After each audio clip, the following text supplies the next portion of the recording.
We're at Shuriken Fight Series 19, and I'm here with Kaan Ofli. He's don't see him very often in New Zealand, so what brings you over here, mate? Work. Yeah, we're working, getting ready for the next fight in February. The UFC still hasn't announced it, but I've signed my contract, and hopefully they'll announce the fight soon. And so you kind of cross-training at CKB? Yeah, this is my third time coming to CKB, and yeah, I'm cross-training between here and Absolute MMA. I'm still like an amateur now, not knowing that. But, well, welcome to New Zealand. You're no stranger to the Australian regional scene. Yes. Have you been to many of the New Zealand ones, or is this your first one? This is my second event here, or second event at Shuriken, and I can tell you already from the fights that I've been watching, it's the level has increased already, and that was about 2 years ago. So it's really exciting to see the amateur and the professional scene grow in New Zealand. Were you ever approached to come on Shuriken back when you were not in the UFC? No, I wasn't. I fought on a few international shows, but no, never in New Zealand. And do you want to shit talk Mitch Tinley for me? Mate, he's a shit talking expert himself, so I'll leave that to him. No, I met him at my first UFC, and he's got a radio background like me, so he's really he's my model that I'm trying to follow. You don't want to follow that guy. No. I'm gonna have to tag him in this now. So how have you found your UFC experience so far? Yeah, so I've had an interesting experience by being on The Ultimate Fighter.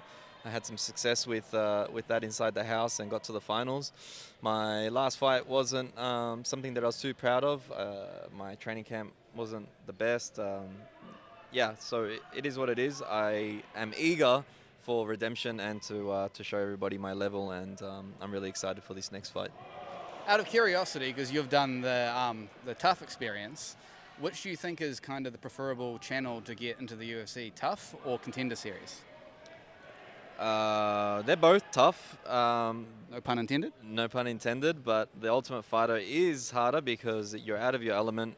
You don't have your coaches, your training partners, and you have to fight twice within 5 weeks, and you have to make weight twice. So that's a difficult part to that. You don't know who you're fighting, and you're essentially fighting the guys that you live with. So it was a great experience for that, and you've got cameras and audio on you 24/7. So you are forced to be experienced with the media.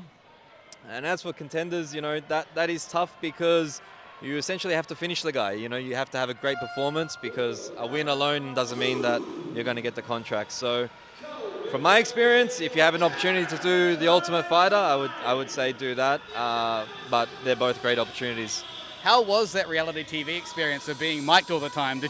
Were you constantly trying to censor yourself, or were you just, you know what, I'm just going to be me, especially being an Aussie on a American TV show? Yeah. Do you throw a few cunt bombs around? Yeah, there was definitely a lot of cunts and whatnot, but it's very hard to, if you're always thinking about what to say when the camera's in front of you, it would have been very stressful because it's 24/7. So the best way was to be myself, and I felt like I dealt with it pretty good.